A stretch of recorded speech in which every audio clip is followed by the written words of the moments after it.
अस्सलाम वालेकुम। अमूमन परिंदों की अमवात की बड़ी वजह सांस की बीमारियां हैं, इसीलिए निज़ाम तनफ़्फ़ुस की समझ रखना, परिंदों की सेहत की निगरानी के हवाले से मुनासिब तदाबीर अपनाने और मसाइल की शनाख्त करके फ़ौरन एक्शन लेने के लिए बहुत ज़रूरी है। इस वीडियो के 3 हिस्से होंगे। पहला, कौन से काम नहीं करने और जो करने हैं उनका तरीकाकार क्या होना चाहिए। दूसरा, अमले तनफ़्फ़ुस काम कैसे करता है। और तीसरा, मर्ज़ की सूरत में क्या करना चाहिए, क्या इलाज होना चाहिए। शेयर करता चलूँ कि जब भी चिकन सांस के अमराज में मुब्तला होंगे तो वजह वायरस, बैक्टीरिया, फंगस या पैरासाइट होंगे। अब इनकी रोकथाम के लिए ये काम करना लाजमी है। कभी भी अपने चिकन्स को फंगस वाली, फफूंदी वाली ग़िज़ा नहीं देनी। किसी भी हाल में बिस्तर को गीला नहीं होने देना। गंदे अंडे जिनसे आपने चूजे निकलवाने हैं, या तो पहले उनकी सफाई कर लें या उनको आप इंक्यूबेटर में ही ना लगाएं। और जिस भी इंक्यूबेटर का इंतखाब करें या जिस मुर्गी के नीचे अंडे रखें, उन अंडों के नीचे की जानब जो मटीरियल होना चाहिए वो गदला ना हो। इंक्यूबेटर की बाकायदा सफाई करके उसमें अपने अंडे लगाना है। जरासीम कुशी हर हाल में करते रहना है, चाहे हफ्तावार करें, चाहे आप 15 दिनों बाद या माहाना उसका कोई शेड्यूल हो। बीमार जंगली परिंदे या शिकारियों से अपने फार्म को, अपने चिकन्स को अपने बचाना है, क्योंकि ये सांस के अमराज और दीगर वायरसेस, बैक्टीरिया वहाँ पे लेके आते हैं। कभी भी आप लंबे अरसे तक अपने चिकन्स को गैर मतवाजन ग़िज़ा ना दीजिएगा, या फिर वो वाले चिकन्स जिन्हें अपनी ज़रूरत के मुताबिक, ज़रूरत के हिसाब से कम ग़िज़ा मिलती है, वो भी सांस के अमराज में मुब्तला होने लगते हैं। बहुत ज़्यादा खुश्क वेदर हो, नमी काफ़ी कम हो, तब भी ये मसाइल आते हैं। डस्ट, बदबू, ये दोनों चीज़ें मुर्गी खाना डरबे में ना बनने दें। जहाँ पे ज़्यादा पर होंगे वहाँ पे सांस के अमराज ज़्यादा होंगे। जितनी अमोनिया गैस ज़्यादा होगी उतना आपके चिकन्स को प्रॉब्लम आएगी। जब भी चिकन्स को पकड़ना पड़े, आपने उसे मजबूती से जकड़ना नहीं है, बायोसिक्योरिटी मजबूत रखनी है, वैक्सीन पे कोई कंप्रोमाइज़ नहीं करना।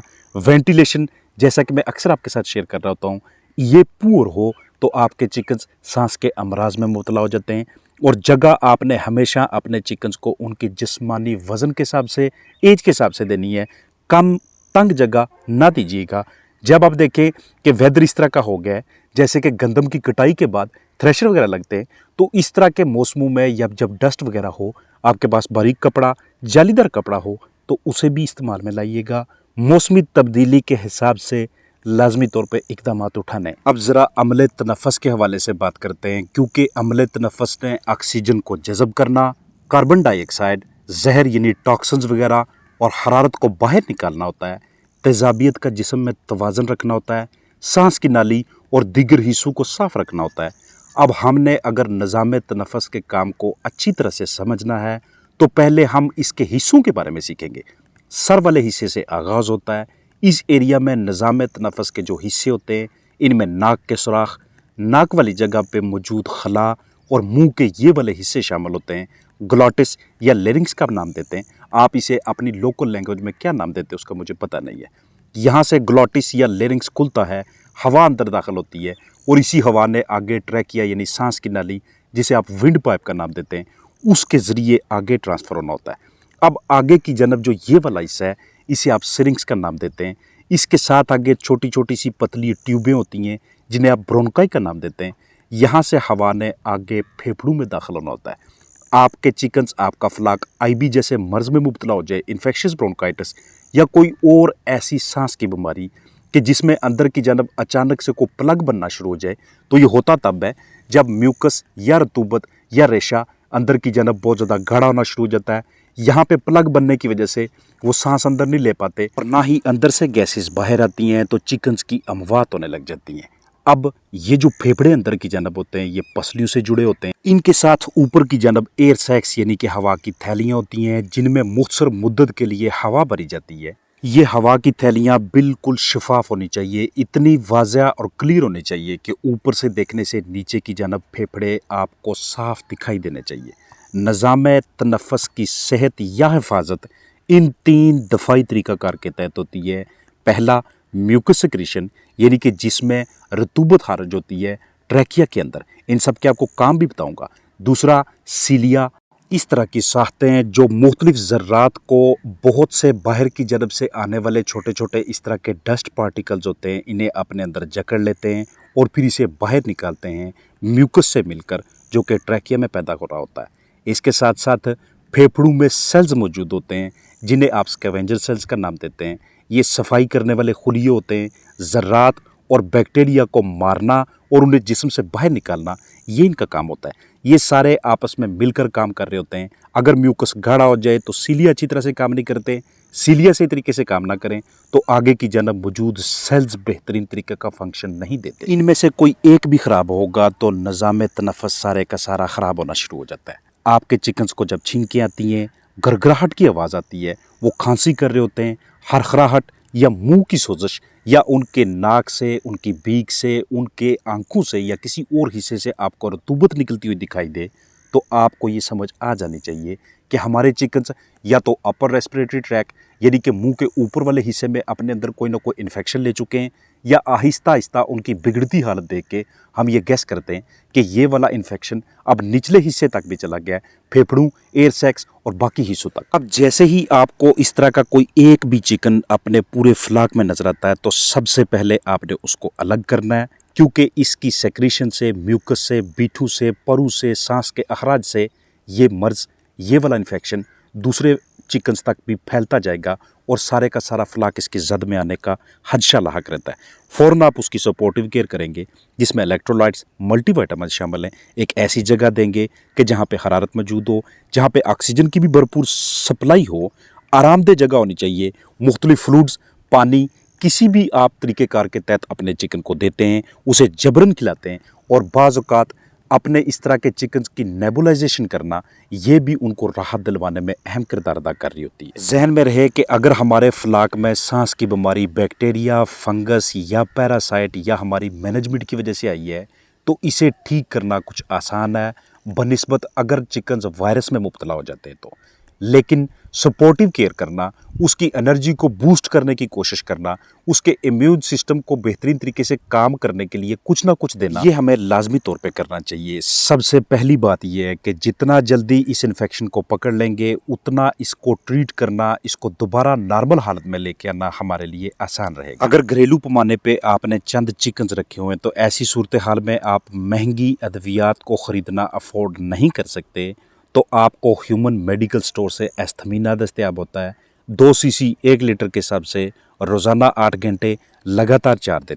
इसके साथ साथ अगर आपको ये दस्तयाब ना हो तो कॉम्बिनोल, ब्रिटनिल, हाइड्रीलिन, एसीफाइल या वेंटोलिन, इनमें से कोई भी आपको दस्तयाब होती है तो इसे इनिशियल स्टेज पे, आगाज़ पे, बुनियादी मरहले पे इस्तेमाल करने की कोशिश कीजिएगा। कॉम्बिनोल और ब्रिटनिल 1 चम्मच फ़ी लीटर के हिसाब से, हाइड्रीलिन और एसीफाइल 1.5 चम्मच फ़ी लीटर के हिसाब से, और अगर वेंटोलिन यूज़ करते हैं तो इसे आप पहला दिन, दूसरा दिन लगातार 8 घंटे 3 सीसी 1 लीटर के हिसाब से, तीसरे और चौथे दिन 2 सीसी 1 लीटर, 2 सीसी 1 लीटर। अगर इन चीज़ों का भी इंतखाब ना करना चाहें, अंगूरी सिरका, सेब का सिरका, सफ़ेदे के पत्तों की भाप, नमक, लहसुन, दारचीनी और ताज़ा सब्जियां, ये भी घरेलू पैमाने पे चिकन्स को इस तरह के मसाइल से राहत दिलाने में अहम किरदार अदा कर रही होती हैं। अंगूरी सिरका इस्तेमाल करते हैं तो 5 मिलीलीटर फ़ी लीटर रोज़ाना 6 घंटों के लिए, सेब का सिरका यूज़ करते हैं तो 13 मिलीलीटर फ़ी लीटर के हिसाब से, पत्तों की भाप देते हैं तो वो आपने कुछ मिनट्स के लिए, जितनी देर के लिए आप उसको मौजू समझें, जब आपको ये फील हो कि ये इसके लिए बहुत ज़्यादा हो रहा है, बहुत ज़्यादा टेम्परेचर होगा इस हॉट बॉइलिंग वाटर का, तो उस वक्त आप उसे अलग कर लेते हैं। हल्का फुल्का मौसम तब्दील होने लगता है तो आप अपने चिकन्स को अगर आधा चम्मच फ़ी लीटर पानी के अंदर नमक मिला के देते हैं तो ये भी इन्हें इस तरह के इन्फेक्शन से दूर रखने में अहम किरदार अदा करता है। लहसुन का इस्तेमाल करते हैं, 1 तुरी 100 ml पानी में अमेज़ा बना के, इसमें से आपने 2 सीसी 1 लीटर के हिसाब से पानी अपने चिकन्स को पिलाना है। दारचीनी का इस्तेमाल करते हैं, 1 चम्मच फ़ी किलो खुराक, लगातार 4 दिन। अगर पानी में इस्तेमाल करते हैं तो आधा चम्मच फ़ी लीटर के हिसाब से। ताज़ा सब्जियां जब भी दें 15 से 20 मिनट से ज़्यादा दुरानिया के लिए उन्हें ना। अब ये जितनी भी मैंने आपके साथ मेडिकेशंस, जितनी भी चीज़ें शेयर की हैं, इनमें से किसी एक का एक वक्त पे इंतखाब करके उसे यूज़ करना है। ये मैंने आपको ऑप्शंस दिए हैं अपने नंबर ऑफ़ चिकन्स के हिसाब से, और कौन सी चीज़ आपको कितनी आसानी से दस्तयाब होती है उस हिसाब से।